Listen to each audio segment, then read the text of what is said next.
M1 Global presents the history of MMA.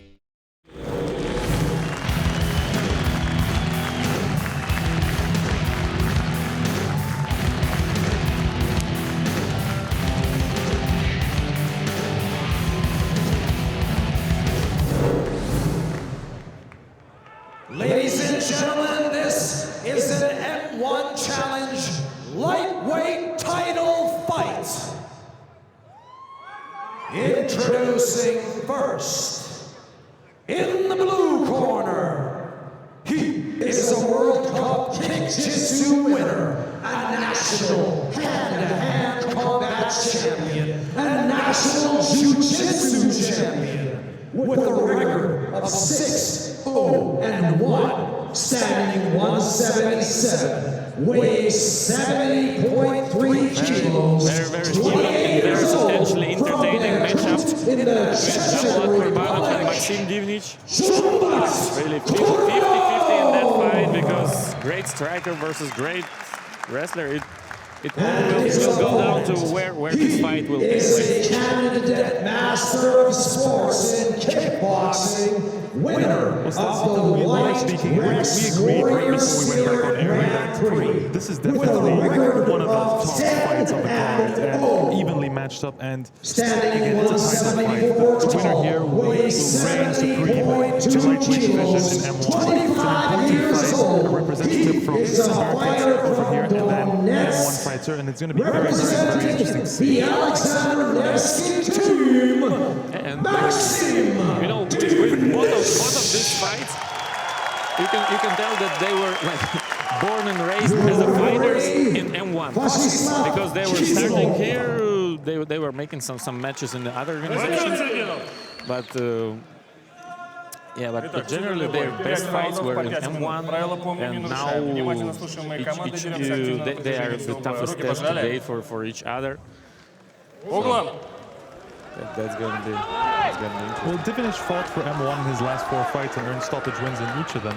He even won knockout of the night for that vicious finish over Max Koga back in M1 Challenge 48. That was a vicious finish. That was a fantastic win. That's actually interesting, because in his 3 last fights, Maxim got fight of the night, then KO of the night, then submission of the night. So very impressive fighter, and I'll tell you, as someone who lives in North America, he's actually a fighter who's gotten some recognition over there for his abilities and his finishes. You see them on YouTube, you see what he's capable of, and people love this sort of excitement from a fighter. But like you said, Kurbanov is not exactly the easiest of stylistic matchups for him at all. Not at all. This is almost a classic striker versus grappler matchup, but Kurbanov is also quite good on his feet. Yeah, he is good. He is good with the leg kicks, with the uppercuts, with the overhand right. It's his that's what he usually throws. And yeah, if this fight goes to the ground, there is a probably weak point of in Maxim's defense is sometimes he gives his back quite easily. So no one knows if this fight will go to the ground, if he has improved, if Maxim has improved enough not to let his opponent to take his back and go for submission or not. So it has to be seen. It'll be very interesting to see, because Kurbanov, all his finishes have come by way of submission. So you know once he goes down, he's going to latch onto something immediately. That's exactly what he's doing. Max rolled out, reverses, but he's still on bottom. Kurbanov not letting go. And I think Kurbanov, he now feels fine. That's exactly where he wants to be. Oh, definitely. You can see him posturing up and getting ready either to throw more strikes or move into a better position. Definitely moving into better position. And he's trying to pass the guard, and he almost succeeded. That's a tough spot for Maxim. He really cannot stay there.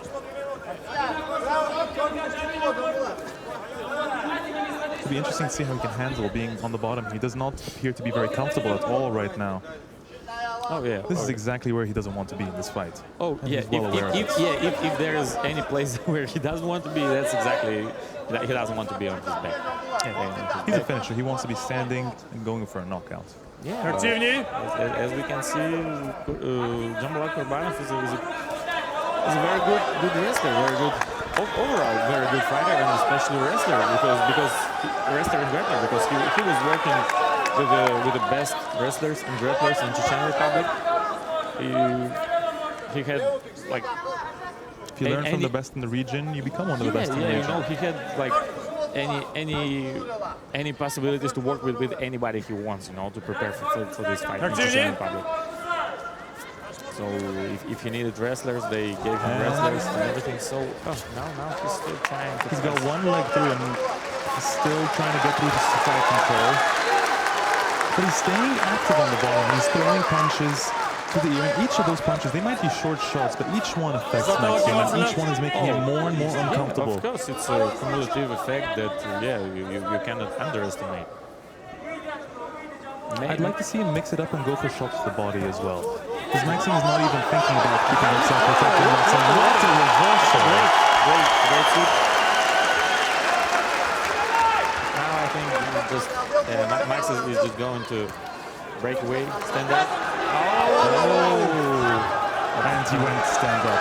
He went stand up because he feels like if he doesn't keep his posture, it can be very, very dangerous, and he can get caught to guillotine. What a punch! Great knee to the body. Fantastic knee to the body. You can see it take the wind out of Kurbanov right there. It's exactly what we've expected so far from this fight. A nice competitive fight going all different aspects of the sport. Yeah, so far it has lived up to expectations 100%. And you can see Maxim's interested in doing exactly what Kurbanov did to him. Break him down, but do it on the feet. Stay close to him. Don't let him separate enough to get the takedown. Now we can see that Divnich's coach in his corner, we can see Divnich's corner is very, very active. Very nice kick to the body. Earlier it seemed he got hit with a shot he didn't see coming at all there. Yeah, wobbled a little bit. Could have been a loss of balance though. Yeah, probably so. How much do you think the idea that Kurbanov is going to take him down is impacting Maxim's ability to push forward right now and really open up with his punches? Because this is not as active as we've seen him in the past. That's very interesting. That's an interesting question, Karim, because I was talking with some of the guys right now from a locker room. They've been there. They were like, maybe Maxim was a little bit like burning up, burning out because exactly of his concerns that he is against very tough grappler and he was really worried if he can keep the fight standing and everything, and maybe his mental state of mind it wasn't where it should be, and that's why starting from the first second he didn't look like himself. He was.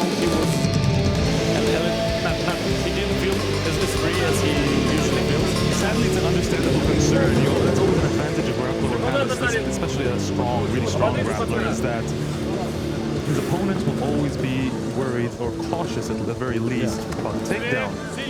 So it limits the striker's ability unless he himself is a fantastic or at least well-trained wrestler and can defend the takedown. Yes, so there's the only way for them not to have these concerns is just to improve their own wrestling skills. But so far so good. Entertaining first round of action. We're back at the second round now. Yeah, and also first round was close. I don't even know.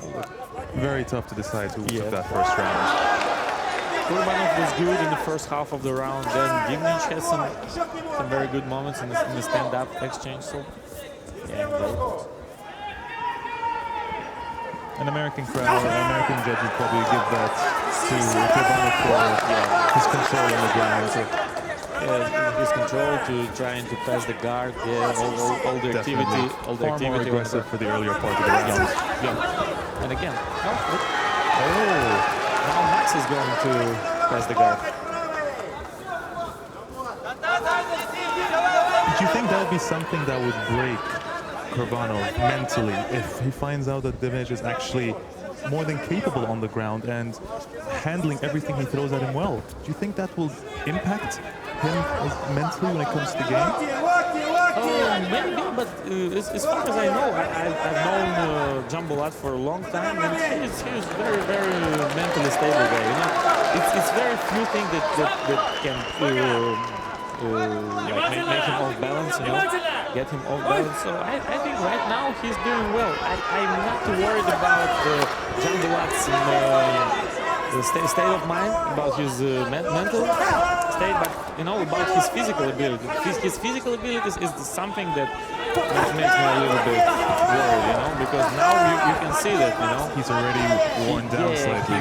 He's trying to keep the pace, but it's not easy to keep the pace and stand up with the guys like Maxim Divnich, because he's very active all the time. Good name. Both have hit some interesting shots lately.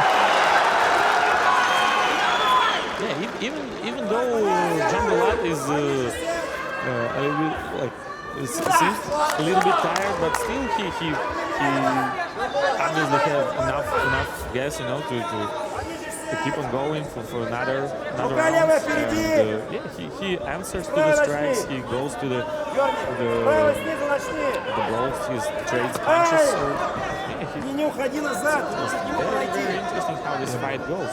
Both have very definitely close. slowed down a little bit, but it's still very, very close here in the second round. But I think nobody expected them to keep that pace in all 5 rounds, because we need to remind everybody that it's 5-round fights. So you never know. Maybe guys they just need to save some.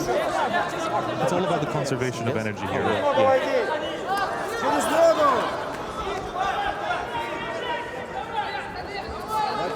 Kurbanov is no longer attempting any takedown, so as you can see, Divnich is clearly getting a lot more comfortable in his stand-up right now.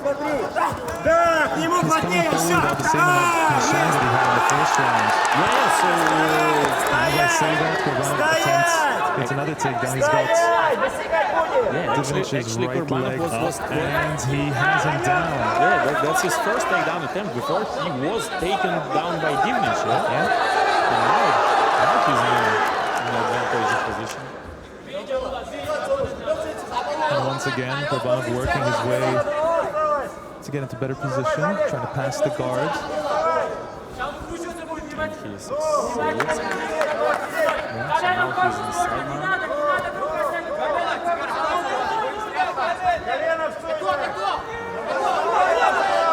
So as we can see, every time when Divnich is on his back, he is experiencing some problems with Dzhambulat. But so far, Dzhambulat cannot find the opening for submission. He's just working from top. Maybe now.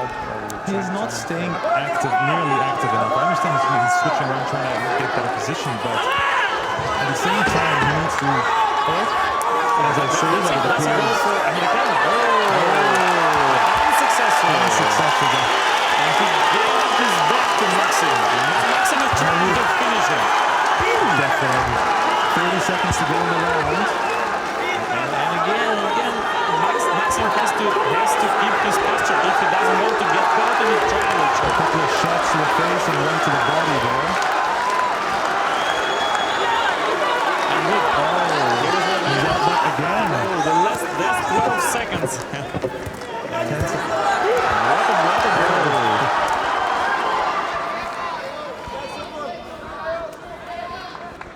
And that's the end of the second round. Very interesting fight. And again, another very close round. It's hard to say who won it, yeah, because each of the fighters has his own moment, both in stand-up and on the ground. After the draw we saw earlier today, it's very hard to think like the judges say. We can't tell what's the scoring, but it's going to be interesting to see who they think was the more aggressive and more controlling fight. The winning fighter right now, you can say that.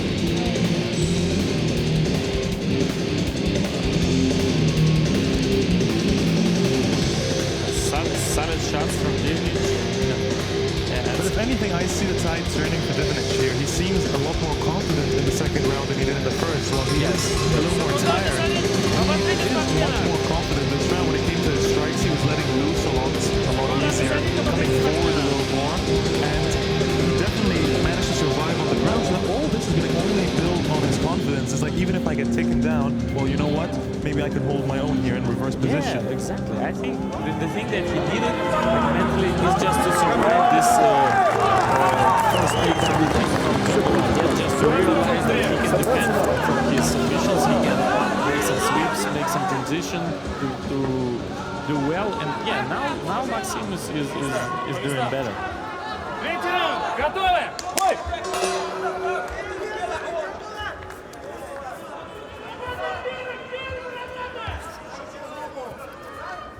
Also, I need to say that Maxim is a very close friend with our possible featherweight contender, Pavel Vitruk, who is undefeated too. And they both have quite similar style. Both are strikers, entertaining fighters. Almost every time they get some bonuses from every evening.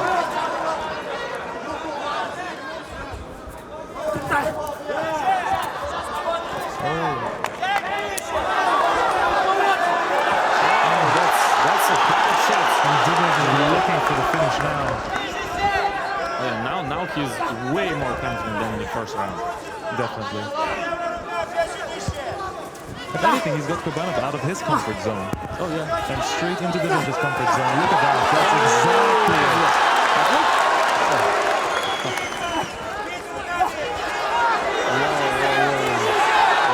Punches to the body. Devastating. Vicious.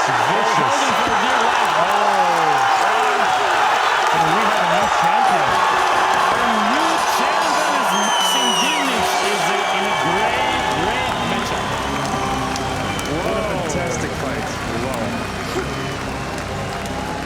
Divnich weathered the storm early on from Kurbanov, survived several grueling submission attempts and takedowns, only to keep building his confidence and to really fire in the third round. Oh yeah. Fantastic to see. Makings of a true champion right there. Yeah, so he just needed to get the confidence. Get the confidence in the first round just to understand that he can successfully defend against Dzhambulat's submission attempt. When he realized that everything's okay, then it was another close second round, and now the third round, we saw that it was double round from Maxim Divnich.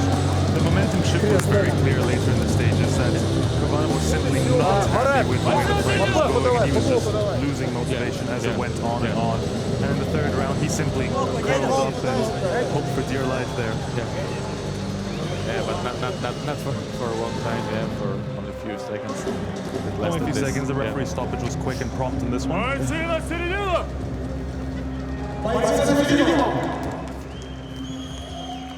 Ladies and gentlemen, the winner and new M-1 Challenge Lightweight Champion in the third round in 1 minute, 20 seconds by TKO, Maxim Divnich.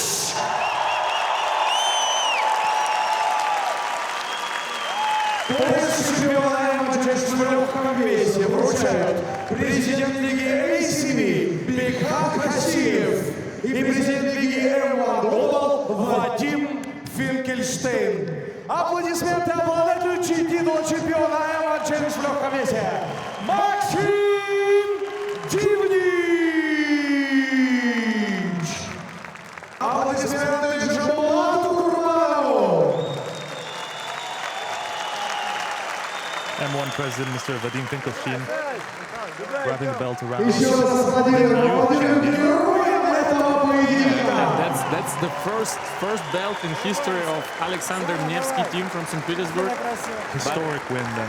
Yeah, but it might not be the last one, because as I told you, Pavel Vitruk made quite a very impressive